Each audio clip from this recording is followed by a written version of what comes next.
Salut à tous les amis, bienvenue sur la chaîne pour cette nouvelle vidéo, j'espère que vous allez bien.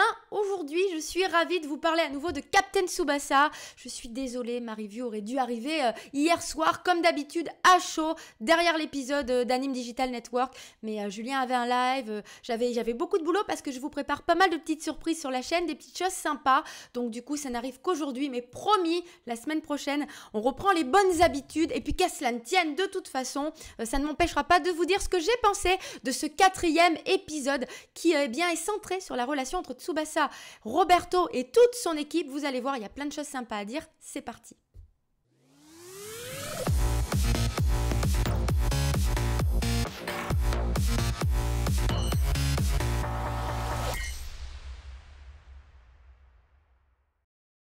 Alors vous allez le voir, ce quatrième épisode met encore plus l'accent sur l'amitié avec le ballon, c'est pour ça que je l'ai beaucoup aimé. C'est ce que je vous disais avant de me lancer dans ce nouveau Captain Tsubasa, j'avais vraiment peur que ça survole un petit peu toutes ces valeurs en fait que l'anime et le manga original prônent, l'esprit d'équipe, l'amitié, le fair play.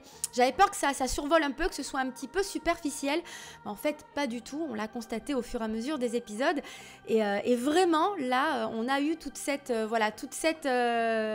l'attention en fait est mise sur les amitiés, les relations. Alors déjà on a Patty qui arrive, hein. C'est très fidèle au manga, hein, c'est ce que je disais. C'est vraiment le manga papier, davantage que l'animé. Alors moi c'est vrai que je suis plus familière de l'animé. Peut-être que vous aussi, donc j'ai fait pas mal de comparatifs, mais c'est vraiment le manga papier qui est respecté à la lettre. C'est pour ça que Patty n'arrive que maintenant, elle découvre Tsubasa. Alors je l'appelle Patty, mais elle s'appelle Sanae. C'est vrai que c'est voilà, entre les prénoms japonais et français, j'essaie toujours d'essayer de dire les deux pour que vous puissiez vous y retrouver si vous n'êtes pas habitué. Mais en tout cas, c'est là qu'elle arrive et qu'elle découvre Tsubasa pour son premier jour d'école. Donc en fait, elle a entendu les prouesses de Tsubasa, tout le monde lui raconte. Il devient très vite le centre d'intérêt. Et c'est rigolo, il arrive, il porte sa tenue rouge, hein, qui fait penser à celle de la New Team, mais ça n'est pas encore la tenue officielle. Hein. D'ailleurs, on voit bien qu'il y a le thé de Tsubasa. Mais ça fait bizarre en tout cas. En tout cas, ça pose tout de suite l'ambiance. Et c'est son premier jour d'école, il a son ballon à la main et c'est vraiment super mignon parce que son prof tout de suite lui demande mais qu'est-ce que c'est que ce ballon ? Et là, Tsubasa va répondre, bah c'est mon ami.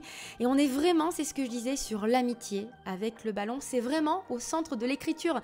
Et du coup, c'est hyper mignon, touchant même par moments. On sent vraiment que le sport est au centre de l'anime. Et ça, c'est cool parce que effectivement, à l'époque, on avait pas mal de moments où ça sortait un petit peu du contexte du football à proprement parler. Là, c'est vrai qu'on est vraiment... Ça met du temps à se raconter, mais je trouve que c'est une chose positive. Encore une fois, c'est ce dont j'avais peur, que ce soit un petit peu survolé. Ça prend le temps de se raconter, ça pose les bases, mais au moins, ça raconte vraiment quelque chose. Et encore une fois, c'est ultra fidèle. On va voir les autres teams, que ce soit baseball, ping-pong. Tout le monde, en fait, se prépare pour le championnat. Et c'est vraiment voilà, au cœur de l'anime. On est vraiment dans le sport. C'est vraiment plaisant, en fait. Et c'est aussi là qu'on va en apprendre davantage sur Roberto, du coup un peu en retard sur l'anime original. En fait, c'est la mère de Tsubasa, souvenez-vous, qui va retrouver une lettre de l'ophtalmo, comme dans l'anime original, qui va donc comprendre qu'il ne peut plus jouer au football.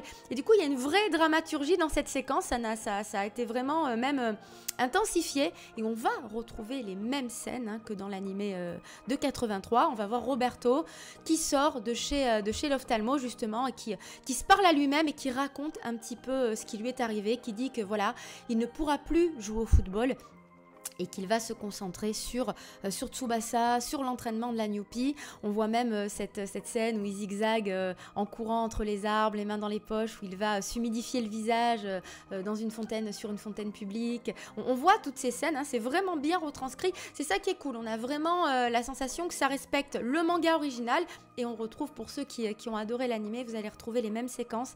Donc c'est vraiment très agréable. En tout cas, ça permet de vraiment se replonger, et ça monte en pression, je trouve, petit à petit, même si encore une fois ça met du temps pour se raconter. On les retrouve pour l'entraînement, et justement pour le moment on n'a que les entraînements, on n'a pas les gros matchs. Moi j'ai vraiment hâte d'entrer dans le championnat, de rencontrer notamment Mark Landers, parce que pour moi Ce qui est vraiment intéressant dans Olive et Tom, c'est la rivalité entre ces deux personnages qui sont vraiment forts et vraiment différents, qui n'ont pas du tout la même manière de jouer. Mark Landers, il est très perso, Olivier, il va prôner l'esprit d'équipe, etc. Et il y a vraiment ce défi, et c'est même encore plus intéressant que l'amitié qui va se construire entre Tsubasa et Wakabayashi. D'ailleurs, on voit Wakabayashi qui s'entraîne ardemment. Pour lui, c'est Tsubasa son ennemi, le reste de l'équipe sont des chèvres, à la limite, c'est pas important. Mais il prend vraiment ça au sérieux. Mais pour l'instant, voilà, ça reste de l'entraînement. Il n'y a pas vraiment de challenge, mais c'est quand même classe de les voir s'entraîner, de voir Tsubasa tous les dribbler, puisque Roberto organise un entraînement où il doit dribbler toute la team. Et là, c'est vraiment cool parce qu'en fait, évidemment, il leur fait la misère. Mais tu vois que vraiment, l'attitude et l'état d'esprit de chacun a évolué. Tu sens que le gamin leur fait du bien, que ça leur donne envie de se dépasser. Et puis là, on a un but, mais fantastique. Alors, encore une fois, il n'y a aucun challenge. Puis le gardien de la Newpie, au départ, il est... Et même après, ça change pas énormément. Le gardien est pas terrible. Donc, il n'y a pas vraiment de pression là-dessus. Mais le but d'Olivier, en fait...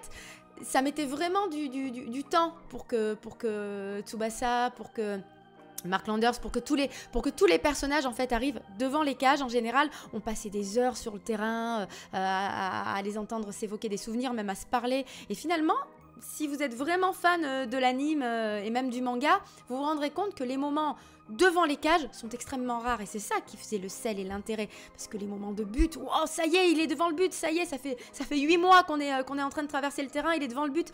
Et là, on ressent vraiment ça aussi dans l'anime, même si c'est qu'un entraînement. Quand il tire, qu'il décoche son tir, et t'as une espèce de comète qui passe devant le gardien qui a rien compris à ce qui lui est arrivé. Et tous ces moments-là, ça fait vibrer. Enfin, c'est vraiment des buts toujours d'anthologie. Et c'est vraiment génial, on ressent vraiment ça. Il y a même cette scène qui pour moi est une scène culte où Roberto leur dit à la fin de l'entraînement, voilà, le ballon c'est votre ami, il n'aime pas qu'on le touche, rentrez sans toucher le ballon, juste en dribblant, juste en poussant votre ballon avec vos pieds. Et ça, j'ai trouvé génial parce que quand on était gamin avec mon frère, on faisait la même chose. On avait un ballon en mousse à la maison, on avait un Popol's Foot aussi. Et on le poussait, on ne devait pas le toucher parce qu'on voulait faire comme dans Olive et Tom. Et je crois que c'est vraiment ça qui nous a marqué. C'est ces conseils un peu, entre guillemets, à la noix, que peut-être les vrais joueurs de foot n'appliquent pas. Je ne pense pas, je ne les vois pas réfléchir de cette manière et se dire le ballon c'est mon meilleur ami.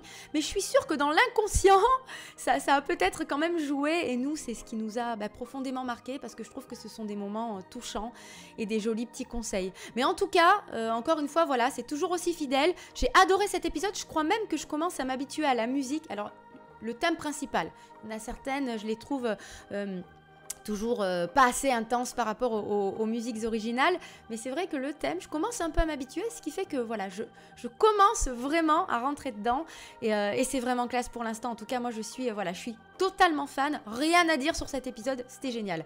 En tout cas, n'hésitez pas vous à me dire ce que vous en avez pensé. Est-ce que ça vous a plu? Est-ce que ça vous a déçu? Est-ce que vous aussi vous commencez vraiment à rentrer dedans? Est-ce que vous aussi, quand vous étiez petit, vous essayiez de jouer au ballon sans le toucher avec les mains pour suivre les conseils de Roberto? Dites-moi tout, je serai ravie d'en discuter avec vous. Et puis, comme d'habitude, si la vidéo vous a plu, le petit pouce bleu, abonnez-vous, activez la cloche pour bien suivre les prochaines vidéos. Voilà les amis, je vous fais plein de bisous et je vous dis à très vite pour de nouvelles aventures. Ciao!